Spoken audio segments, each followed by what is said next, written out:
Muraho neza ndabasuje kandi mbaye ikaze mwese mwana natwe umunsi ku wundi mwe mudukurikira gatanu kuri gatanu. Ndabashimiye mwebwe mwakoze subscribe, Imana ibahe umugisha. Nawe utarayikora uyu munsi ntugende utayikoze, numara kuyikora ukandikonzogera kugira ngo igihe cyose dushyize video nshyashya ujye tubona notification ihamo video uyire mu wa mbere. Ndabashimiye namwe mwese mu gufata umwanya wanyu mugakora like, share and comment zanyu ndazibona, nukuri ni by'agaciro kandi ni inkunga ikomeye muba muri kuntera munyereka yuko muri kumwe nanjye. Nkuko mubizi rero ngenda mbagizeho ibintu byinshi kandi byiza by'ubwenge by'ingirakamaro mu buzima bwacu bwa buri munsi. Niyo mpamvu rero uyu munsi tugiye kurebera hamwe ubusobanuro bw'imirongo iri mu kiganza cyawe n'icyo yabigiye isobanuye mu mibereho yawe y'urukundo. Ndabizi wisigira amatsiko, uyisireba mu kiganza cyawe. Uyu munsi rero ntucikwe kubera yuko ugiye gusobanukirwa n'icyo mirongo iri mu kiganza cyawe isobanuye ku mibereho yawe. Kuva kera abantu bareba mu biganza byabo ariko ntibasobanukirwe n'icyo imirongo iba mu biganza byabo isobanura.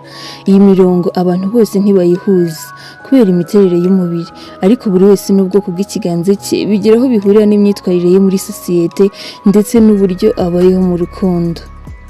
Inzobere zitandukanye zagaragaje isano rihurirwaho n'abantu bahuje ubwoko bw'imirongo yo mu kiganza. Aya masano ahanini ngo yibanda ku mico ya ba nyirayo n'uko bitwara mu rukundo. Urubuga w'ikawa rugaragaza ko habaho ubwoko bune bw'imirongo yo mu kiganza, ngo buri bwoko bukaba bufite ibisobanuro ku mico n'imyitwarire ndetse n'imibereho mu rukundo. Ubwoko bwa mbere bw'ikiganza ni igihe umurongo wo hejuru mu kiganza ugarukira hagati mu rutoki rwa musumbazose. Nizere ko muri kureba mu biganza byanyu kugira ngo tuze kugendana neza.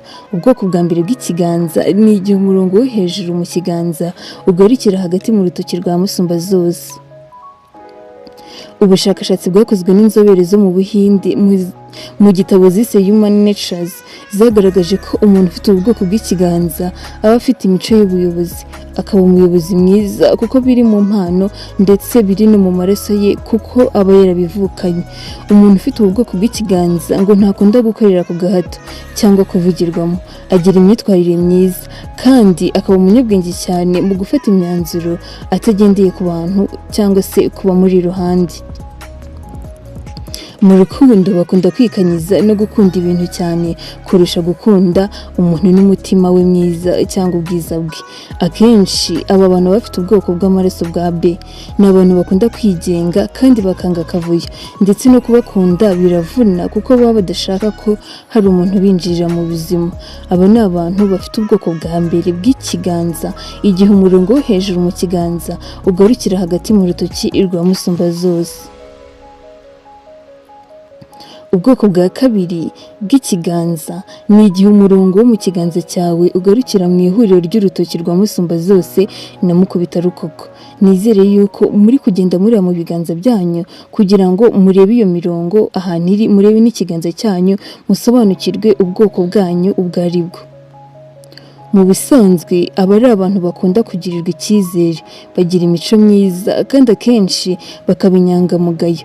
Ku bigendanye n'uburyo bwo kwitwara mu rukundo, ni abantu bagira urukundo rwinshi, bimariramo uwo bakunze kandi mu gihe kitari kirekire bakundanye.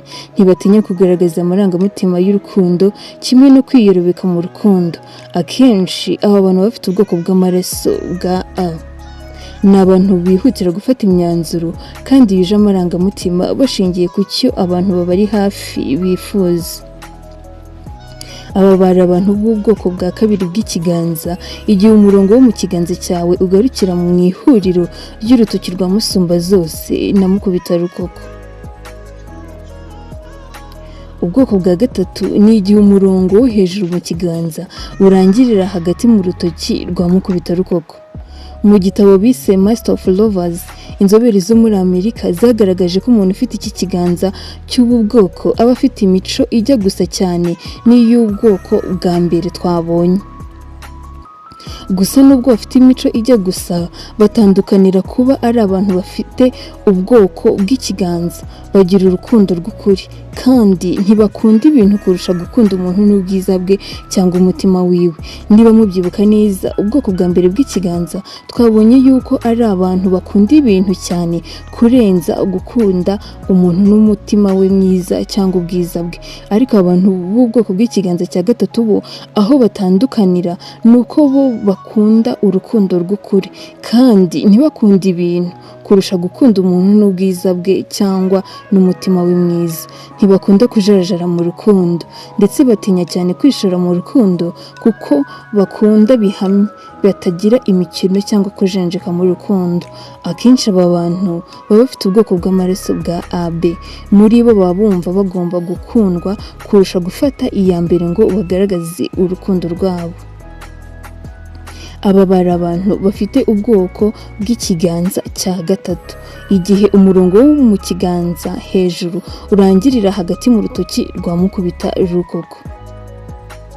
Tugiye kurebera hamwe ubwoko bwa kane, ari nabwo ubwoko bwa nyuma.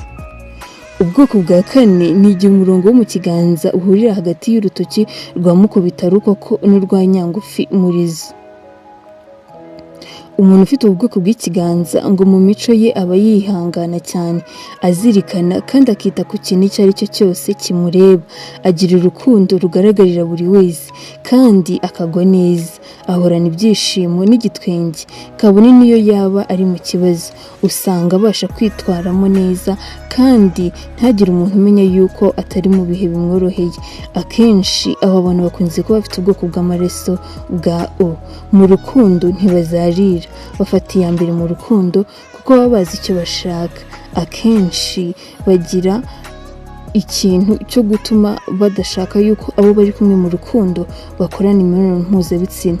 Nubwo ubu bwoko bw'ikiganza tubonye bwa kane ari abantu bagira urukundo, ariko nanone bakunda gufata imyanzuro. Birashoboka ko umuntu yagira ubwoko bw'umurongo budahuje n'ubwoko bw'amaraso nk'uko twabivuze haruguru, ariko ubushakashatsi bugaragaza ko ibi bihura ku kigero cya 81.9%. Ndabizi neza yuko mwese mwasobanukiwe n'ubwoko bwanyu bw'ikiganza. Twabonye yuko ubwoko bwa mbere ni igihe umurongo wo hejuru mu kiganza ugarukira hagati mu rutoki rwa musumba zose. Ubwoko bwa kabiri ni igihe umurongo wo mu kiganza cyawe ugarukira mu ihuriro ry'urutoki rwa musumba zose na mukubita rukoko. Ubwoko bwa gatatu ni igihe umurongo wo hejuru mu kiganza urangirira hagati mu rutoki rwa mukubita rukoko. Ubwoko bwa kane ari nabwo bwa nyuma twabonye yuko ari igihe umurongo wo mu kiganza uhurira hagati y'urutoki rwa mukubita rukoko na nyangufi murizo.